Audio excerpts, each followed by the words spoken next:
I have to say sorry in advance. If you hear loud noises, those are the leaf guys blowing the leaves. So I apologize. You're probably going to hear this throughout the channel. You've heard it before. Don't get surprised. If you join the Dry Cards channel, just know this. You're going to hear a lot of loud noises. So let's do it. Alright. Today on Mario 35, we're just going to play this. I think I'm in with most gamers. It's like, well, what are you talking about? Well, why the fuck is the 3D All-Star Collection and fucking Fire Emblem only available on March 31st? That's a specific date. If another game is going to be released soon with that date, that only means one thing to me, and that confirms something. If it's a Super Nintendo game, then that confirms something. That they're making Nintendo Switch Online tiers, and they wanted to keep it a secret, but it's blatantly fucking obvious because they wanted to be a surprise at first. But they really suck at showing it, and the reason why they're probably not fucking putting Fire, because they're trying to put games that they believe are good on the subscription model and some games that aren't. Because the reason why they didn't put Fire Emblem on the NES Online, because it would be a bitch to fucking translate Fire Emblem. If they're going to translate the first two games in one package, it's going to be a fucking it's not going to be on some NES Online shit. It's going to be a full game and sold for a retail price. It's like, well, why the fuck would Nintendo do that? Well, do you know how... It's the same reason why Mother 3 is not translated. It costs so much money to get translators and translate a huge amount of fucking copies of one fucking game on hardware that they fucking haven't used in a long fucking time. So, it's the only reason why Pen of the Pawn's not translated on the NES Online. It's the same reason why fucking Mario Picross is not fucking translated. It costs too much money, and to them, it's just not fucking worth it. That's why they completely just said, fuck it. We're not gonna fucking do this. We're not gonna fucking... God. Get under there. Jesus Christ. Yeah, Mario, it's such a struggle for a fat-ass Italian like yourself to get under a few simple blocks. It's very hard. It's very hard. No, the Goomba's not yours. It's mine. No, the cash is not yours. It's mine. Hold on. Let me see if I can... Hold on. I made this jump before. Yeah! There we go. I'll give you... Well, at least I stepped on a Goomba before I died. That was... Okay, I'm not gonna lie. That was pretty fucking good. Level 50, yay! And I got a new icon. Yay for me. Also, Toast is fucking asleep. Again. Dude, I know I keep talking about my workplace, but fucking Christ. I'm glad I took a shower last night, because, dude, I felt like shit. There's never a time where I feel like shit in the fucking mornings. I have to constantly take showers now. It's... One, I think it's because now I get to take more showers, meaning I'm probably more hygienic and more healthy now. The second reason is because I'm in constant pain, and I have to loosen my body constantly just so I don't feel like shit. So, that's why I'm taking more showers more often than I actually used to. Yeah, I know I'm a disgusting boy. But it also might help me, you know, one day score a chick.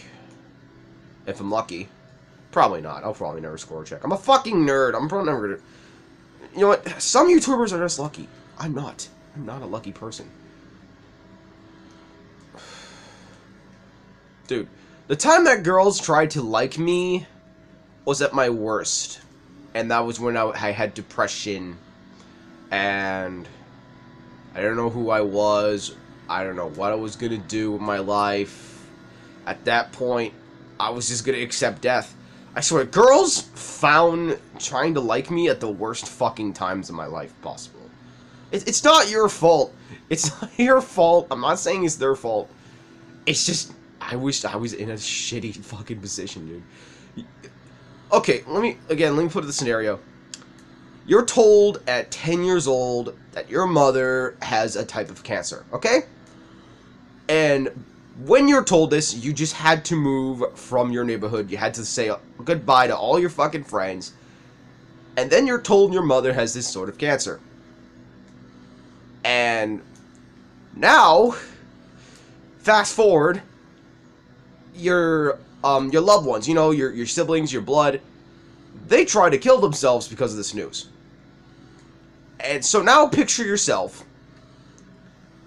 having to accept the facts that your mother or one of few of your brothers or sisters, whoever you like most, is likely going to be the last chance you'll ever see them again. And you never know when they're going to fucking die, or if they're going to be or if you're going to wake them and they're not going to be breathing. That was me from 4th grade to 8th grade. Yeah, I know. It was such the worst situation I've ever could have been in. Because I'm like, oh god, is my sister dead? Is my brother dead? Is my mother dead? Like, it was the shittiest situation. That was the scenario for me, dude. I was in a constant living nightmare, because I didn't know, like, is my mom gonna be okay today? Is my sister dead? Oh my god, is my fucking twin brother dead? It was a nightmare. And I thought I had to live with a fucking father who just lost it, because here's the issue, and why I was scared for my life, and why I had more depression. My mother told me something important about my dad. Before I was born, my dad lost his father, and he hasn't really accepted that he's dead. He hasn't gotten over it. So, can you only imagine having to lose your wife and your kids and not get therapy? It would break that man. So that's why I was horrified. Because I was simply horrified because I'm like, oh god, my family's gonna fucking, like, fall apart. So I had to add, like, a tough exterior so my family would have no fucking clue there was something wrong with me. And then I finally confessed. I'm like, I'm scared that all you guys are gonna leave me and this family's gonna become dysfunctional, and that's what I was afraid of. But I'm glad everyone's still alive, and, you know, for the first time, I'm actually not waking up to the thoughts of death. I'm actually waking up to, like, you know, do another recording session. Fucking doing more recordings for you guys, and all that. The reason why I had YouTube was to forget the thoughts of death, literally. There's a few reasons. To forget the thoughts of death, to stop myself from thinking about girlfriends, and overall just help me ease the pain. That was the reason why I made the fucking YouTube channel in the first place. Because there was a lot wrong with me. I was in a bad place.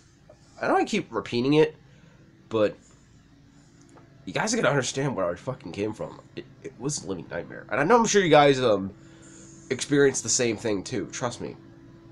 I'm gonna blame you guys too, but my demons was the constant fear of losing someone overnight and then waking up one day,